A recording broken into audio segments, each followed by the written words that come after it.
السلام علیکم ورحمۃ اللہ وبرکاتہ۔ معروف عالم دین مولانا جلیل احسن ندوی رحمہ اللہ کی مشہور و معروف کتاب سفینہ نجات کے باب نیت کی پاکیزگی و درستی سے حدیث نمبر 5 پیش کرنے کی سعادت حاصل کرتا ہوں۔ بسم اللہ الرحمن الرحیم۔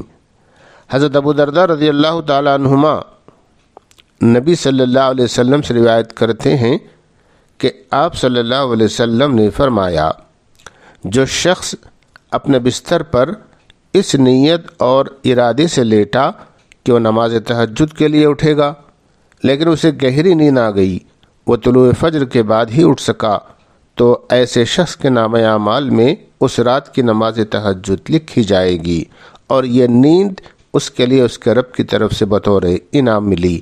اس حدیث مبارکہ کو روایت کیا ہے نسائی اور ابن ماجہ نے۔ وآخر دعوانا ان الحمد للہ رب العالمین۔